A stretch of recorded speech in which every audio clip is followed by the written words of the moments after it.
My name is Matt, and this is my sister Tiffany. It's recording. Will you stop laughing? And on this channel, you'll never know what type of adventures we will do. From going to theme parks, trying a lot of different types of foods and treats, traveling to local areas. You never know what we'll run into on our journey.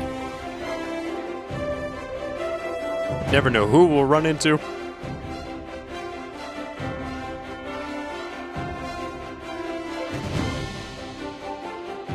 You never know who we're going to interview.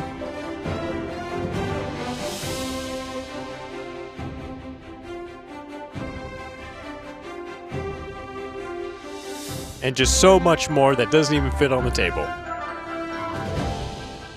So come along on this journey because you never know what to expect here on Adventures Access.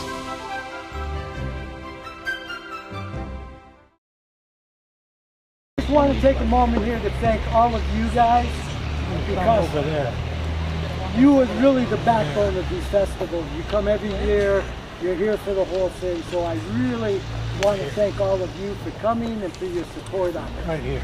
And without any more ado, no. And now, Oh yes, hello everyone. How are we tonight? Hey, how's it going? Welcome. What year is this? Just so we know. 2025. 2025. Thank you. Well, my name is Doc Emmett Brown, and this is my friend Marty Hey, look McFly. familiar. Nice to meet you guys. That's right. Thank you very much, Marty. They did that quite well. It's my name, Doc. It's getting sharper and sharper. My point is, we're in the middle of a science experiment. We're all familiar with science Yes. and Not time everybody at travel. once. Yes. All right. Good. Well, we're going to need your assistance. First of all, if we look at the particular years that we're honoring this weekend, is what? 1885? 1885, 1985, 1955, Right. 2015. Perfect. In chronological order, just like I asked. However, we're going to need a visual aid so we can explain what's going on. So, Marty, if you could find two other assistants to help us with this. Absolutely. All right. You look like you're from 1885. You got that pretty damn close. Would you like to come up here? Yes. Please? Absolutely. All right. Would you like to come you're up? kidding. Yeah, come on up. Oh my God. Do All I right. get a chair? I did what you asked. You look All right, like perfect. you know this stuff. That's why you See? care. That's why I picked you guys. I had a reason. So if we can have you come right over here, my friend. Perfect. And hold this so everyone knows what year you're from. Perfect. All right. Spitting image. Here, representing 1955. All right. Okay. All right. What This about is- the other two, Doc? That's you, Marty, 1985. And here I'm 2015. Unfortunately, there's been a rip in the space-time continuum. And normally, as we would go through this sequence, this particular weekend, it's all jumbled. You know what that means? No. It's a scientific term for things got messed up. There we go. All right. So tomorrow, anyone got a plan to see us tomorrow? Yep, right. All right. Good. So we'll start at 1885. So you're good. Right? Yay. Yeah, you stay right Yes, there. you are. Right there, right? All right. Then what happens next? 1885 again. That's right. Still represented by you, sir. Perfect. Perfect. And then the Enchantment Under the Sea dance. What year does that take place in? 1955. All right. And then 1985. What happens then? Right now. Right now, correct. Even right, though I'll go someone here. said it was 2025. All right. Now we're 2015. Great Scott. All right. So we all mix each other up like this? Yep. Up, down, turn around, spin around. Okay. This is what we call a paradox. We don't know what's going to happen, so we want everyone to be prepared and ready for anything this weekend. Okay?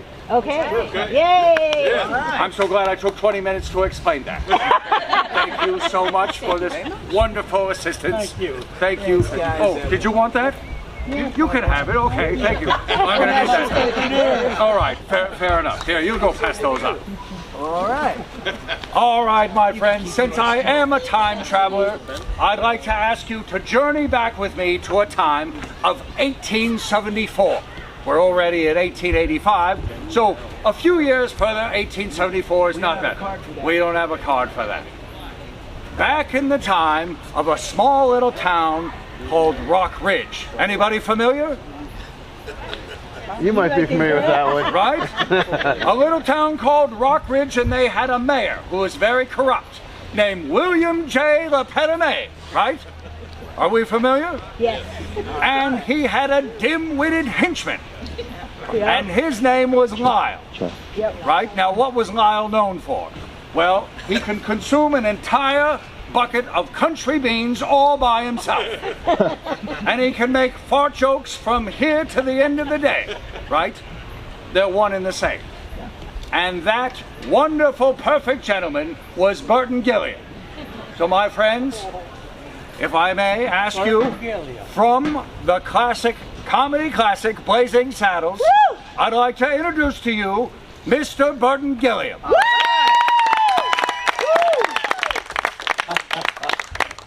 And thank you for a wonderful introduction. You're welcome. I'm really surprised at, I shouldn't be though, because I've known these guys for years now, and they're absolutely great at what they do. Okay. I'm going to start by telling you that I'm from Dallas, Texas. I went to Woodrow Wilson High School in Dallas, Texas, and I was never in any kind of a play. I did take public speaking, and I almost flunked that class. So I had no formal training at all until I was in the Dallas Fire Department for 14 years. And I saw an article in the Dallas paper. It said some big director by the name of Peter Bogdanovich. How many know who Peter Bogdanovich is? One of the great directors of all time. We lost him 3 or 4 years ago. But it said he was coming to Dallas and he was going to audition people to be extras in a picture called Paper Moon. And it was going to star Ryan O'Neal. So I thought, wow, I might get to meet Ryan O'Neal. So I went down the next day to this hotel in downtown Dallas, drove around for about 15 minutes trying to find a parking place, finally found one, go into the hotel, and the papers the next day said that 450 people showed up. I was one of the 450 people. And I signed in and I started to leave. And if I had left, I guess I would be a retired fireman now, living down in East Texas. I'd probably have a couple of cows. You know, that's what retired firemen do in Dallas. They move to East Texas, get a couple of cows. I don't know. But anyway, I just enjoyed myself with all these other people who a lot of them had done extra work. And after about 2 hours, they called my name. And I went in to see Peter Bogdanovich. Peter Bogdanovich wasn't there, and certainly Ryan O'Neal wasn't there, but they had a casting director who was there. And he said, as soon as I walked in, he said, "Sit down, let me talk to you. I like your looks." And so I sat down. He said, "How long have you been doing this extra work?" And I said, "Oh, I don't know. I've never done this before." Well, he said, "Well, why are you here?" I said, I want to meet Ryan O'Neal." And he said, "Well, Ryan's not here and Peter's not here." But he said, "You know, we're giving away some one-liners in the picture." And he said, he got out a script, he turned some pages, and he said, say this one line for me. And he told me what the lead up to the line was and what happened after the line. And the line was, make him say calf rope, Leroy. Randy Quaid finally did it in the picture. So I said that. He said, boy, it sounds pretty good. Said, might like to have you come back in a couple of weeks. So a couple of weeks later they called and I go back in, and then that's when Peter was, as they say now, he was with Sybil Shepherd. And I had just 2 or 3 nights before gone to see Last Picture Show, which was out at that time. She was in Last Picture Show. That was a Peter Bogdanovich directed movie. So I knew a little bit about who these people were, just a little. And so I said, make him say calf rope, Leroy. And he sat up in his chaise lounge and he did this number to me. Oh boy. And that was intimidating enough for me. But he said, you think you could do the part of Floyd the desk clerk? Yes, sir, I sure can. I don't know who Floyd the desk clerk is, but I knew the answer to the question. That's yes. So he said, he pitches me a script, and he said, Floyd is in 5 scenes straight, right in a row. And he said, go out and look over Floyd, and I'll have you back in a few minutes. I want you to read for me. Of course, I've never read for anything. I didn't know what I was doing. But I went into this other room, I looked over the script, and boy, he had a lot to do. He's the star of every scene he's in. So about 10 minutes later, well, Sybil poked her head in and she said, let's get comfortable, okay? Carry your script with you. And I said, I don't need to carry the script. I've just read the scenes. He said, you can do all 5 scenes? I said, well, I think I can. And I did. And so I started, and at that time, there were 9 or 10 people up there listening to me. They were writers and associate producers and that sort of thing. And every time I would say a line, they would clap and laugh because it's a great character. Here I am, the first time I've ever thought about even any kind of acting. I've never done that before. I'm given, people are clapping for what I'm saying, And boy, what a great feel that was. So every time I said something, they'd clap and yell, and when I got through, they all stood up and clapped, and I thought, well, that's just what they do in the acting business. So when you're reading for something, I've never had it happen again. I've never heard of it happening before to anybody, but it was great. And I talked to them. They asked me to stick around and talk for about 10 minutes, and I did, and had a good meeting with these people.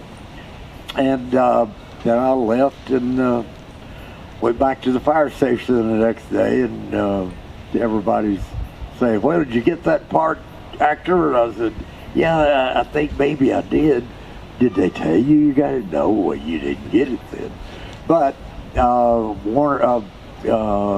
Paramount Pictures called me about a week later and said Peter wanted me to do the picture, and they wanted to take me 3 weeks from then to St. Joseph, Missouri, to shoot the film. And I said, okay. I still had 2 weeks of vacation time coming, so I took my vacation and I'm off to St. Joseph, Missouri. And I said, now, do I get paid for this? They said, yes, you're going to make scale. I don't know what scale is. How much is scale? $288 a week. I thought, well, that's just about what I make at the fire department. I'm doubling up on it. What's the good thing? So I did 2 weeks. I made a little less than $600, and it was great. It was the finest time I'd ever had in my life to be. I'd never done anything that was so outstanding that people would tell me, you know, how good it was, and a lot of people said, why don't you quit the fire department, come to Hollywood, you get a lot of work. But I didn't. And I did all that, and I went back to the fire station, and 3 months later, about 3.5 months later, I got a phone call at the fire station. I said, fire station number 39, Gilliam speaking, and this voice on the other end said, my name is Mel Brooks. I'm a writer, director, producer, actor, and I'm getting ready to do a big picture, and I want you to be one of my stars in the picture. And I said, thank you, Mr. Brooks. Boom. I hung up the phone because I knew that it was another fireman giving me another bad time because they'd been doing it for 3.5 months. Everybody knew that I was popular in the fire department. We had about 1,000 members, and I was popular because I was an athlete. And so I really thought it was some other fireman giving me a bad time, but it wasn't. The good thing for me is Mel didn't just turn the phone loose and forget about me. He called back, and he talked to my captain. My captain called me, and I was outside the time. He said, hey, there's a guy in here by the name of Mel Brooks, and he says he's got something to do with pictures. He wants you to be in his movie. And I said, that's what that guy said his name was a while ago, Mel Brooks. He said, well, he's called again. I go back in and I talk to him, and he said, don't hang up. My name really is Mel Brooks.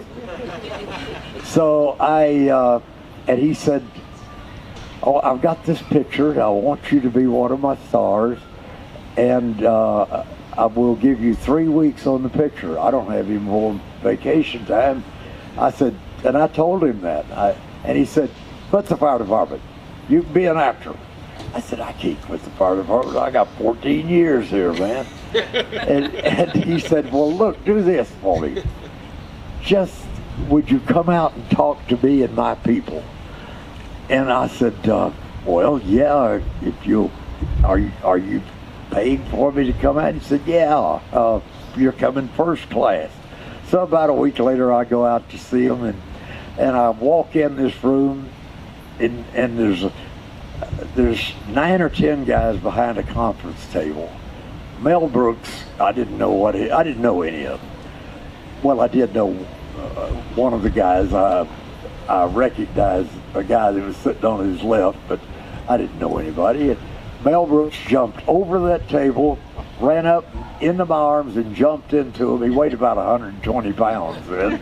And he said, this is the guy we want right here. We got to have him, you know.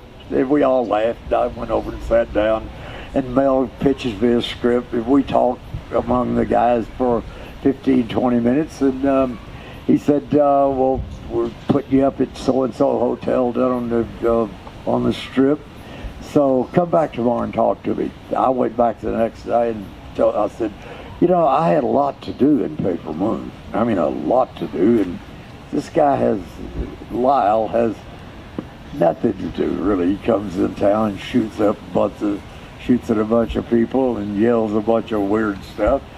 But he doesn't have much to do. And he said, well, that's all we got. I said, okay, thank you very much. I'm gone. I went back, got on an airplane, came back to Dallas, and about 3 or 4 days later, I got a phone call, and this guy said, I said, hello, and he said, hey man, this is Richard. I said, Richard who? He said, Richard Pryor, man. Richard Pryor. That was the guy sitting on Mel's left that I did recognize him. And he said, we really do want you to do this part. So Mel and I set up half the night last night rewriting your part, and you're going to open the picture and tell how crazy it's going to be and how far off the given line that we could go and make it still reliable. I didn't understand what he was talking about, but I said, okay, but am y'all going to fly me out again? He said, yes we are, first class. So I go back out again.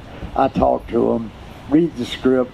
I'm cutting to the chase here, and I went back to see Mel the next day, and I told him, I said, boy, there's a lot to do there, and something I think I might think about quitting the fire department for. He said, I said, but I made scale for 2 weeks on Paper Moon, and I need to make some money out of this. He said, go around and see the casting director. And that's her job, which is basically and partly true, but it's not a given deal. If a director and producer want you, they go beyond the casting director. So anyway, after she told me there was no money in this part, I just went back, got on an airplane, went back to Dallas. I don't know. So the next day, about noon, I got a phone call, and it was Mel. He said, what happened? I said, y'all don't have any money. Well, how much money did she offer you? I said, she didn't offer me any money. She just said 4 or 5 times, there's no money in this part. And I remember he sat there, there was a little bit of a gap in time, and I think he was thinking, what am I going to do with this, you know? And he said, I'll call you back in 10 minutes. 10 minutes later, he called back, and he had talked to the casting people. He said, I want you to come back. Don't talk to the casting people. I want you to come back and talk to me. I'm going to take care of this. I said, okay, first class? He said, yep, first class. Everything's first class. Golly. I go, 4 or 5 days later, I called his office, and they set it all up, and I go back to see him again, sit down in front of him, and we talked for a couple of minutes, and he said, and I said, well, you know, at the fire department, I make $12,000 a year. This is early 1973. Here I am talking to a millionaire, and I'm talking to him about $12,000 a year. He thought that was kind of funny because he did laugh. And I said, so he said, well, how much do you want for us to get you to do our picture? And I said, I couldn't quit the fire department for any less than I make in a year. He said, $12,000? We'll give you 3 weeks. That's okay. You got it. Wow. I knew that he was going to say, get out of here. I don't know how much I left laying on the table. You know? But I must have left something. He said, well, we're going to start in 3 weeks from now. And so I will, the production team will get a hold of you and tell you when you're starting and everything. And so I quit the fire department. I went out to Hollywood. I did my 3 weeks on the picture, and I wasn't through. I had 4.5 weeks because of gaps in something or other, and I had 4.5 weeks, and with overtime, I made $25,000. I had never even thought about making $25,000 in my life. It was the greatest. I couldn't believe it, you know. But I go back to the fire station, and I started filling out the papers to quit in about 2.5 weeks, and everybody said, you're crazy. You got 14 years here, and you can retire now, but gosh, you've got many years you could do here, and the acting business is, you you will probably not have much to do after this picture. They were wrong. But I went out, and so I probably, well, I know I did. I lost a lot of good roles, but boy, I got a lot of good ones too while I was at it. It was the most wonderful 26 years there, and I knew when we moved back to Dallas I'd take a hit, but it was not near the hit that I thought it'd be. I've continued to work and will always. I know I'll never be without work. I just know that, you know. And when you're a new actor, I think all new actors think, you know, well, this job I just did, that may be my last one. I won't ever have a last one until I say it's over, you know. And that's not that's not an ego thing. I just know it, you know, because your previous work follows you or leads you into the next realm of the acting profession. That's just the way it is, you know. So I just wanted you guys to hear where I came from, and I will tell you this: I'd been in the business about 10 years. No, about 5 years, 7 years, when we did Back to the Future 3. And I got that because of do you remember a girl by the name of Nancy McKeon? Nancy was on, was it Different Strokes or Family Ties. what was it? Family Ties. Yeah, Family Ties, that's right. And she was, at that time, she was dating Michael J. Fox on a Sunday afternoon. Both of them were with Bob Zemeckis, the director of all of the trilogy of Back to the Future. And they were just talking, and Nancy said, and they were reading the script, and she said, "This is perfect for Burton Gilliam. Why don't you give that to him?" And Michael said, "Yeah, why don't we? I used to play in a softball league with him, and boy, he'd be perfect." So, I mean, they just picked up the phone with Bob Zemeckis right there, and we didn't make a deal. Your agent does that, but I knew that, you know, when I hung up the phone, I had a job. I knew that I was going to do this thing, and it was just, I knew how good the very first one was. The second one was a little shaky, but boy, just to talk to people who were in a position to give you a job on a great, something that could be great, is just a wonderful feeling that goes all over an actor. Not just me as an actor, but all actors. No matter how big, how small the part, I think actors they're up for receiving a job that they know is a good job, and that's what happened to me on Back to the Future 3. And I worked one night. I was on the film for 3 weeks. But they hired me to come in early because they had been having weird weather up here, and they wanted to make sure that they had me when the weather was right. Every day they'd call me and say, "Nope, weather's not right. We'll see what tomorrow is." And finally, actually 2.5 weeks later, they called and said, "Well, tomorrow's going to be good, so we'll do it tomorrow night." And boy, it was about the 1st of October, and you guys can have some real cold weather up here the 1st of October.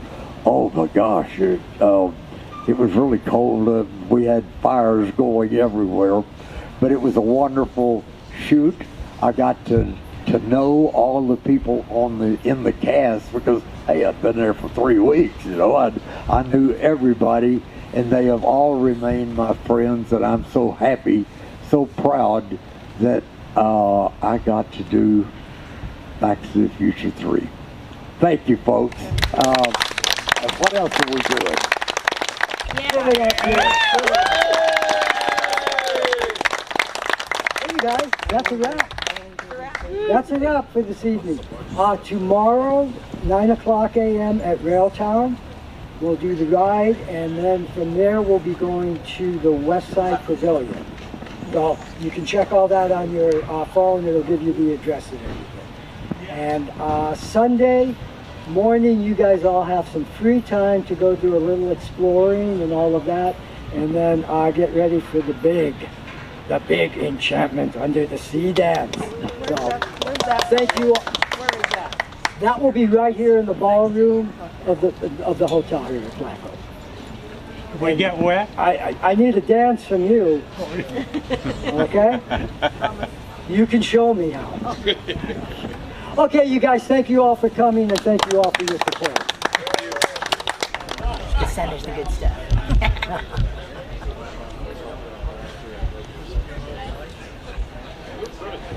Bringing them along here. This is so great. Thank you so much. 1, 2, 3. Aren't you gonna go 1, 2 too late? Made honorary chiefs at 5. I was there about 3 weeks ago, and all the towns around there. They've got good engines, good trucks, all the equipment, everything. But Good. That's the kind of guy he is, which is a good thing. Have you ever seen Blazing Saddles? Oh, years ago. Yeah, you should watch it again. We need to watch it again. It's about as politically correct as you can ever Awesome. find. Thank you guys so much. You'll be around all weekend.